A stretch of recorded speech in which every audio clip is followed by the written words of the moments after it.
Nah, pemirsa untuk membahasnya saat ini kami sudah tergabung dengan Ketua Harian Nasional DPP Partai Perindo dan juga kita bergabung dengan Direktur Eksekutif Indonesia Political Opinion, Dedi Kurniasyah. Selamat malam, Pak Dedi. Halo, selamat malam. Selamat malam juga Tuan Guru Bajang yang sebentar lagi akan bergabung bersama kita. Tapi kita ke Pak Dedi terlebih dahulu. Ini Pak Dedi, apa Ya, temuan mohon maaf. terbaru? Oh, baik, siap. Selamat malam Tuan Guru Bajang. Ya, selamat malam. Baik, terima kasih telah bergabung bersama kami. Kita ke Pak Dedi terlebih dahulu. Pak Dedi, apa temuan terbaru di survei IPO ini? Ya, dalam rilis yang kami lakukan berdasarkan survei pada periode 1 sampai 13 Juni 2023 ini memang ada beberapa hal yang cukup menarik. Dalam artian ada perubahan peta atau perubahan pola kalau dibandingkan dengan bulan Maret di periode tahun yang sama. Salah satunya misalnya adalah peningkatan elektabilitas dari sisi parpol misalnya. Ada Partai Gerindra yang secara mengejutkan bisa melampaui partai yang lain gitu ya dengan persentase di 19%. Ini saya kira cukup signifikan jika dibandingkan dengan bulan Maret lalu yang hanya menempatkan Gerindra di posisi 12%. Meskipun dari sisi posisi tetap saja berada di posisi kedua. Lalu yang kedua adalah partai kelas menengah. Partai kelas menengah juga ada yang menarik, salah satunya adalah Partai Amanat Nasional. Dalam beberapa survei terdahulu, Partai Amanat Nasional termasuk yang beresiko untuk tidak lolos di ambang batas parlemen 2024 karena sangat minim sekali perolehan suaranya. Tetapi dalam survei di bulan Juni ini kita bisa mendapati hasil bahwa Partai Amanat Nasional bahkan melampaui PKS dengan persentase di 5%. Yang ketiga adalah dari klaster partai non-parlemen. Yaitu yang paling unggul memang Partai Perindo yang meninggalkan jauh dari posisi kedua PSI yang hanya mendapatkan 0,6% PSI, lalu Partai Perindo berhasil masuk di parliamentary threshold dengan perolehan persentase di 4,5%. Tapi bagi IPO sendiri bahwa Perindo bukan kali pertama masuk dalam ambang batas parliamentary threshold. Sejak pada bulan Maret sebetulnya Partai Perindo sudah mulai terlihat jelas bahwa mereka sudah bisa melewati ambang batas yaitu 4% itu. Ini juga menarik karena ada beberapa skema lainnya misalnya dari sisi ketokohan masing-masing partai politik misalnya. Yang tadi mungkin sudah dipresentasikan, salah satunya adalah kemunculan kader Partai Perindo atau Ketua Harian Perindo Tuan Guru Bajang misalnya. Meskipun di Perindo sendiri banyak kader-kader yang potensial bahkan memiliki popularitas yang cukup unggul, terutama dalam survei-survei di daerah misalnya. Tapi dalam skala nasional, TGB saya kira muncul di dua nama dalam kandidasi capres. Yang pertama ada di nama Anies Baswedan, yang kedua ada di Ganjar Pranowo. Meskipun memang kalau dilihat dari kemenonjolan angka presentasinya, memang di Ganjar Pranowo lebih unggul dibandingkan ketika dipasangkan dengan Anies Baswedan. Baik, kalau tadi Pak Dedi menyampaikan salah satu yang menarik adalah Partai Perindo ini terus meningkat gitu elektabilitasnya. Sebenarnya faktor apa yang membuat elektabilitas Partai Perindo ini melesat melewati ambang batas parlemen sampai 4% lebih? Kalau dilihat dari momentum, memang ada beberapa hal yang kemudian bisa dijadikan sebagai faktor penentu. Pertama misalnya adalah silaturahim politik atau safari politik yang dilakukan oleh Perindo kepada beberapa partai, utamanya adalah PDI Perjuangan yang baru saja dilakukan. Nah kemudian pertemuan itu mewacanakan dukungan terhadap Ganjar Pranowo. Dalam artian ini bisa saja bahwa beberapa pemilih yang sudah solid, yang sudah loyal terhadap PDI Perjuangan dan juga Ganjar Pranowo, mereka kemudian berpikir praktis bahwa Perindo termasuk partai politik yang mungkin potensial sekaligus punya daya dongkrak terhadap elektabilitas Ganjar. Lalu kemudian itu bisa saja bergeser bahwa salah satu kadernya yang kemudian muncul adalah TGB dianggap sebagai salah satu kandidat terkuat. Kalau kemudian dibandingkan dengan calon mitra PDI Perjuangan yang lainnya, sebut saja misalnya yang lebih awal adalah P3. P3 memang mewacanakan misalnya Sandiaga Uno. Tetapi dalam konteks tertentu, satu misalnya elektabilitas P3 yang bahkan sudah dilalui oleh Perindo, P3 sendiri terancam tidak lolos parlemen di 2024 karena hanya mengantongi 2%-an saja. Kemudian ketokohan-ketokohan yang diusung oleh P3 dalam artian adalah Sandiaga Uno tidak begitu mendominasi dalam aspek elektabilitas dan popularitas hari ini. Karena faktanya Sandiaga Uno juga berada di tingkatan bawah, baik itu di skema capres maupun cawapres. Baik, sekarang kita ke Tuan Guru Bajang. Tuan Guru, sebenarnya apa sih rahasianya Partai Perindo ini dalam survei selalu melewati ambang batas parlemen dan bagaimana menjaga konsistensi tersebut hingga pemilu nanti nih?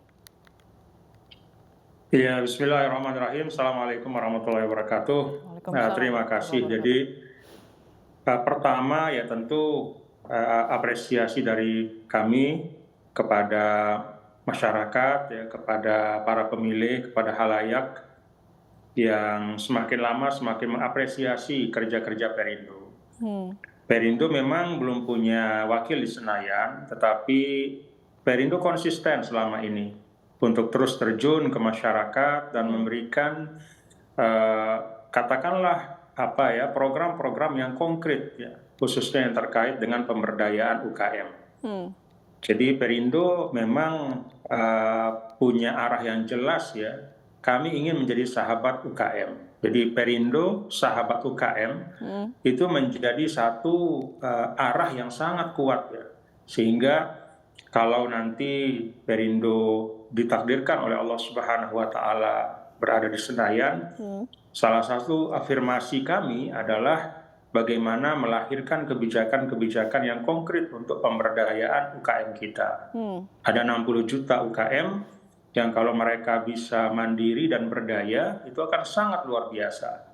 Kalau mereka lebih dari mandiri dan berdaya, bisa menarik satu saja tenaga kerja, itu relatif masalah pengangguran di Indonesia selesai. Karena itu bagi Perindo, pemberdayaan UKM itu sangat penting. Nah, saya pikir ini yang pertama, ya, yang menjadi concern dari pemilih, bahwa mereka melihat Perindo walaupun belum memiliki wakil di Senayan, tetapi mengartikulasikan visinya itu dalam bentuk program yang konkret di tengah masyarakat. Itu yang pertama. Yang kedua, Perindo memang punya dalam hasil-hasil survei yang kami lihat, ya, itu Perindo punya keberterimaan yang cukup tinggi di kalangan generasi milenial.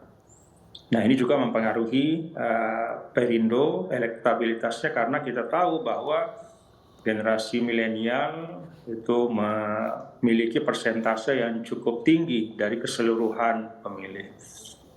Dan hal-hal yang lain mungkin terkait dengan apa yang disampaikan oleh Bung Dedi tadi, ya, terkait dengan beberapa dinamika akhir-akhir ini terkait dengan rencana koalisi, silaturahim antar partai politik, termasuk juga kerjasama politik yang telah ditandatangani oleh Perindo dengan PDI Perjuangan. Hal yang lain yang menurut saya juga perlu saya state di sini adalah bahwa alhamdulillah dalam rekrutmen calon legislatif Perindo, kami melihat bahwa para calon yang mendaftar itu rata-rata memiliki semangat yang sangat tinggi untuk turun langsung ke tengah masyarakat. Kan istilahnya nothing compared to silaturahim. Jadi tidak ada yang bisa menggantikan silaturahim. Karena itu ini semua menurut saya adalah hal-hal yang menjadi faktor, ya, dari meningkatnya elektabilitas Partai Perindo. Baik, baik. Kalau tadi dari hasil survei begitu kita lihat juga tadi disampaikan Pak Dedi juga Tuan Guru bahwa nama Tuan Guru ini dipilih responden untuk mendampingi beberapa bakal calon presiden gitu. Kalau misalnya nanti disuruh maju gitu, siap nggak Tuan Guru? Ya, itu kan aspirasi dan apresiasi. Ya, tentu disyukuri.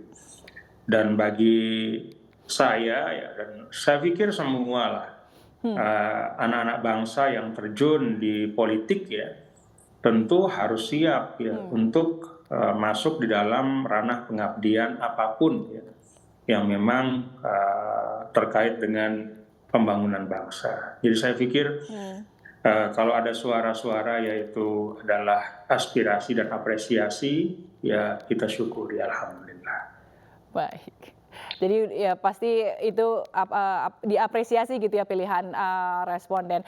Lalu kita ke Pak Deddy lagi. Pak Deddy, tadi kan ada juga nama Pak Erick Thohir ini yang selalu menduduki posisi teratas bila dipasangkan dengan capres siapapun. Itu sebenarnya apa yang mendasari faktornya, Pak Deddy? Ya, ini juga temuan yang cukup signifikan jika dibandingkan dengan temuan survei sebelumnya. Karena Erick Thohir posisinya juga dalam komposisi yang tidak terlalu bagus sebelumnya. Paling tidak ada beberapa hal yang kemudian menjadi faktor kenapa Erick Thohir meningkat popularitasnya sebagai cawapres, sekaligus juga meningkat elektabilitasnya.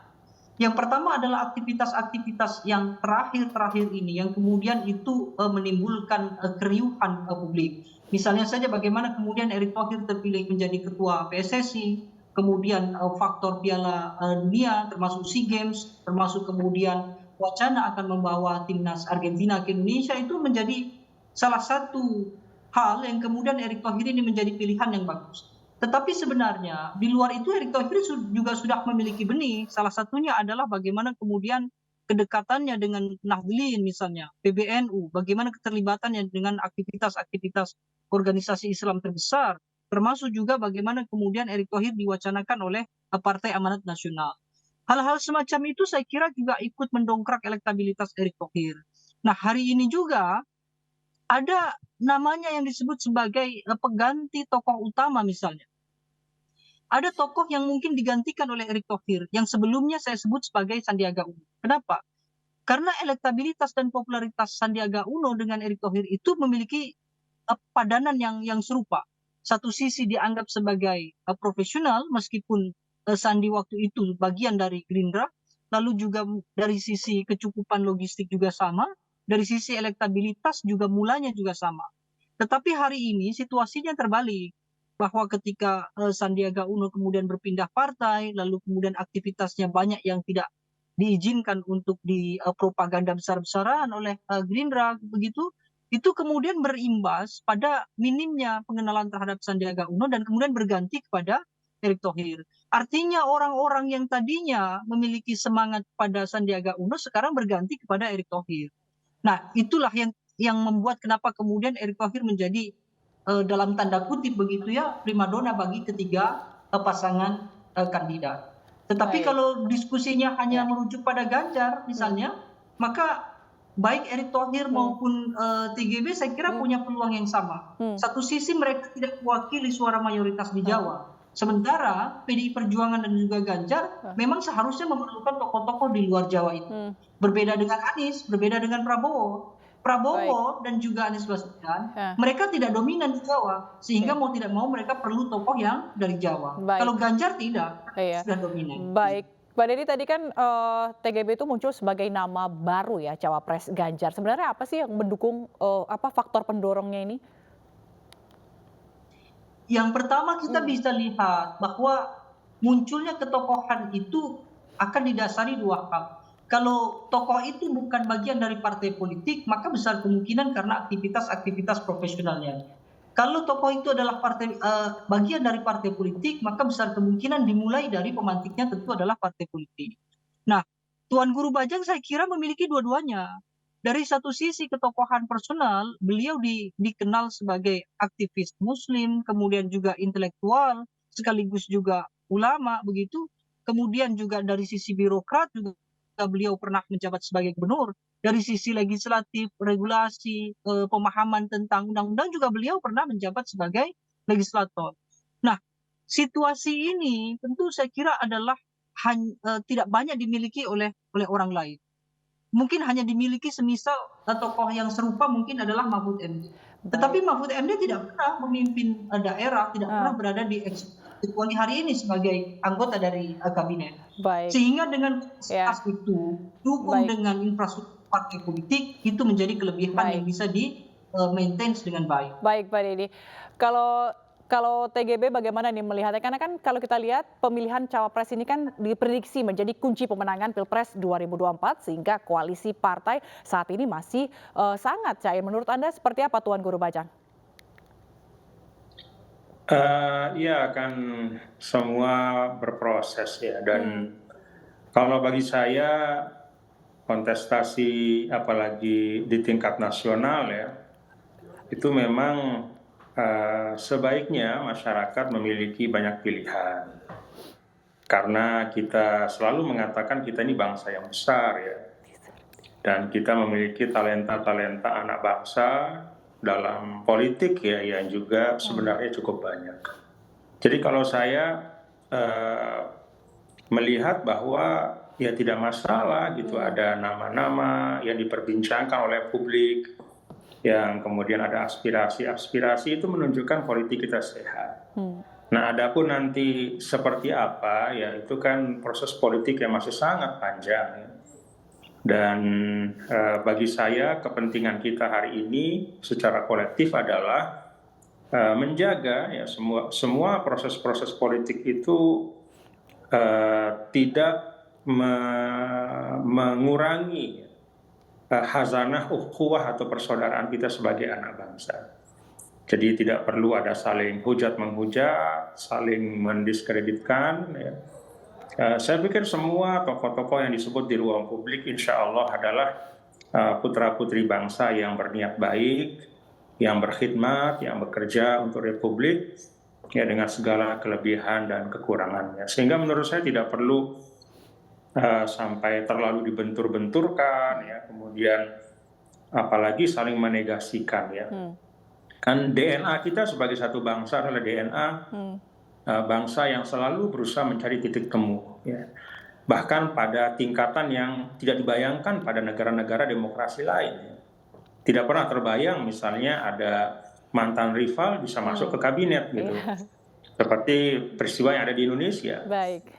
Dan mantan rival itu juga dua-duanya gitu ya. Yang satu jadi Menteri Pertahanan, yang satu jadi Menteri Pariwisata, Ekonomi Kreatif. Iya. Wah. Nah, gitu hanya di Indonesia. Jadi DNA kita bukanlah DNA saling menegasikan, tetapi saling mengokohkan. Terima kasih. Baik, terima kasih Ketua Harian Nasional DPP Partai Perindo, Tuan Guru Bajang Muhammad Zainul Majidi, dan Direktur Eksekutif Indonesia Political Opinion, Deddy Kurniansyah. Terima kasih Bapak-Bapak telah bergabung bersama Inus Malam.